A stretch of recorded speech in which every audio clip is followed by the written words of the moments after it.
Hi friends, இந்த விழாக afternoon போல் தான் எடுக்க ஸ்டார்ட் பண்ணேன். மதியம் வந்து தம்பியை தூங்க வச்சதுக்கப்புறம் தான் எல்லா வேலையும் செய்ய முடியும் அப்படிங்கிறதுக்காக இவரை ஊஞ்சலில் போட்டு நல்லா தூங்க வச்சுட்டதுக்கப்புறம் ஆஃப்டர்நூன் லஞ்சுக்கு வந்து சாம்பார் சாதமும் எக்கும் வந்து தான் செஞ்சிட்ருக்கேன். கிச்சனில் செல்ஃபு கவர் வந்து மாற்றி 1 மந்த்துக்கு மேலே ஆகுது. அதை வந்து க்ளீன் பண்ணவே இல்லை. கொஞ்சம் டஸ்ட் எல்லாமே வந்து படிஞ்சிருந்தது. ஸோ அதை வந்து அப்படியே க்ளீன் பண்ணலான்னு சொல்லிட்டு சைட் பை சைட் குக் பண்ணிக்கிட்டே இந்த ஒர்க்கை வந்து ஸ்டார்ட் பண்ணிட்டேன். ஸோ இந்த செல்ஃபை வந்து க்ளீன் பண்ணுறதுக்கு நான் வந்து எந்த லிக்விடுமே வந்து யூஸ் பண்ணலை. ஜஸ்ட்டு நார்மல் வாட்டரும் இந்த கிளாத்தை வச்சு தான் வந்து க்ளீன் பண்ணியிருந்தேன். டஸ்ட்டு எல்லாமே வந்து ரொம்ப சூப்பராக க்ளீன் ஆகிருச்சு. ரொம்ப ஃபோர்ஸ் பண்ணி வந்து அதை துடைக்கணும் அப்படிங்கிற அவசியமே இல்லை. ஜஸ்ட்டு வச்சு ஒரு வைப் தான் எல்லாமே க்ளீனாக வந்து ஆயிடுச்சு. ரொம்ப சூப்பராக இருந்தது. இது வந்து நான் water proof and oil proof இந்த ஸ்டிக்கர் வந்து ரொம்ப சூப்பராக இருக்குது அண்ட் யூஸ்ஃபுல்லாகவும் இருக்குது. ஏதாவது வாட்டரோ இல்லைன்னா ஆயிலோ வந்து ஸ்பில் ஆயிருச்சுன்னா அதை வந்து நம்ம க்ளீன் பண்ணுறதுக்கு வந்து ரொம்ப ஈஸியாக இருக்குது. இந்த மாதிரி ஒர்க்கெல்லாம் வந்து பசங்களை தூங்கும்போது தான் வந்து செய்ய முடியும். தம்பி வந்து தூங்கிட்டான், பாப்பாவும் வந்து ஆல்ரெடி தூங்கியாச்சு. ஸோ அதனால் ஃபஸ்ட்டு கீழே செல்ஃபை வந்து க்ளீன் பண்ணியாச்சு. இப்போ மேலே இருக்கிற செல்ஃபில் இந்த ஸ்டாண்டு வந்து க்ளீன் பண்ணணும்.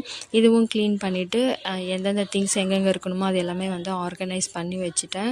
சைட் பை சைடு தம்பி வந்து இந்த சவுண்டுக்கு வந்து எந்திரிச்சிட்டே இருந்தான். நானும் அப்படியே ஊஞ்சலை ஆட்டி விட்டு தூங்க வச்சுட்டு அப்படியே வந்து இந்த ஒர்க்கை வந்து கண்டினியூ பண்ண ஸ்டார்ட் பண்ணிட்டேன். 2 பேருமே வந்து ரொம்ப சின்ன பசங்க அப்படிங்கிறதுனால அவங்கள பார்த்துக்கிட்டு வீட்டில் வேலை செய்யணும் அப்படிங்கிறது உண்மையிலேயே ரொம்ப பெரிய டாஸ்க்கு தான். இருந்தாலும் அவங்க தூங்கும்போது தான் எந்த வேலையாக இருந்தாலும் நான் செஞ்சுப்பேன். அவங்க முழிச்சிட்டு இருக்கும்போது அவங்க கூட தான் டைம் வந்து மேக்ஸிமம் நான் ஸ்பெண்ட் பண்ணுவேன். எந்த ஒர்க்கும் வந்து கிச்சனில் வந்து செய்ய மாட்டேன்.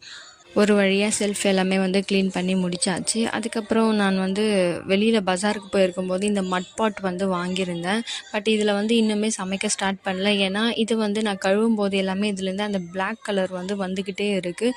இதை வாங்கி கிட்டத்தட்ட எங்கன்னா ஒரு 4-5 மந்த்ஸ் ஆகிருச்சு.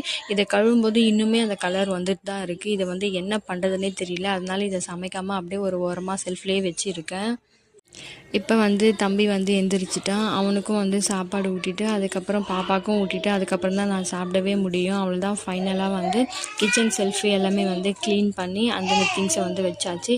இப்போ இவர் எந்திரிச்சதுனால டிவியில் வந்து பிரதோஷ வழிபாடு வந்து போயிட்டுருந்தது. டிவி வந்து ஆன் பண்ணிவிட்டு வீட்டில் வந்து விளக்கேற்றி சூப்பராக சாமிலாம் கும்பிட்டு முடிச்சாச்சு. இப்போ தம்பி வந்து சைட் பை சைடு அவங்க கூடவே அப்படியே விளையாடிக்கிட்டு பேசிக்கிட்டு அவனோட வந்து டைமை வந்து ஸ்பெண்ட் பண்ணியாச்சு. அவ்வளோதான், இன்றைக்கி டே வந்து ரொம்ப சூப்பராக போச்சு. நாளைக்கு வேறு ஒரு மினி விளாகில் பார்ப்போம். டடா.